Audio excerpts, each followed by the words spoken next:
ನನ್ನಿಂದಾಗದು. ನೀನು ಕೊಲೆ ಮಾಡಬೇಡವಯ್ಯ, ಮಾಡುವವರು ಮಾಡುವರು. ಯಾರಲ್ಲಿ ನೀನು ಹೋಗಿದ್ದ ಕಾರ್ಯ?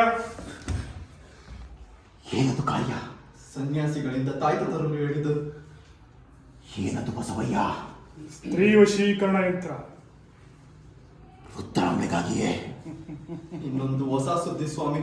ಏನದು? ಸನ್ಯಾಸಿಗಳಿಂದ ಗೊತ್ತಾಯಿತು, ತೀರು ಹೋದ ಮಹಾರಾಜರು ಭೂತವಾಗಿ ಕಾಣಿಸಿಕೊಂಡರಂತೆ. ಯಾರು? ಮಹಾರಾಜರೇ? ಆಚೆ ಮೊನ್ನೆ ರಾತ್ರಿ ಕೆಂಚಣ್ಣ ಕಾವಲಿದ್ದಾಗ ಕಂಡರಂತೆ. ಮೊನ್ನೆ ರಾತ್ರಿ ಹೊನ್ನಯ್ಯನವರಿಗೆ ಕಂಡರಂತೆ. ನಿನ್ನೆ ರಾತ್ರಿ ಬಸವಯ್ಯನವರು ಕಾಣಲು ಹೋಗಿದ್ದಾರಂತೆ.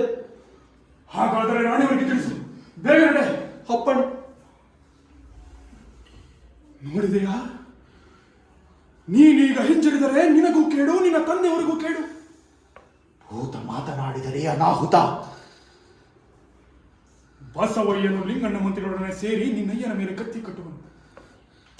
ನಿನಗೂ ಶುಭವಾಗುವಂತೆ ತೋರುವುದಿಲ್ಲ. ಈಗ ಏನು ಮಾಡಬೇಕು? ಬೇಗ ಹೋಗಿ ನಿನ್ನ ತಂದೆಗೆ ಈ ಸುದ್ದಿ ನುಡಿದು ಅವರಿಬ್ಬರನ್ನು ಹಿಡಿದು ಮೊದಲು ಸೆರೆಯಲ್ಲಿಡಬೇಕು. ಆಮೇಲೆ ನೋಡೋಣ. ನಿನ್ನ ಸಹಾಯಕ್ಕೆ ನಾನಿದ್ದೇನೆ, ಹೆದರಬೇಡ. ನಿನಗೆ ರಾಜ್ಯ, ನನಗೆ ರುದ್ರಾಂಬೆ. ಈ ಸುದ್ದಿಯನ್ನು ಬೇಗ ತಲುಪಿಸಬೇಕು, ಇಲ್ಲವಾದರೆ ತಪ್ಪಾಗಬಹುದು. ನೀನು ಅರಮನೆಗೆ ಓಡು, ನಾನು ವಿಶೇಷ ವರ್ತಮಾನಗಳನ್ನು ತಿಳಿದುಕೊಂಡು ಅಲ್ಲಿಗೆ ಬರುತ್ತೇನೆ. ಆಗಲಿ. ಬೇಗ.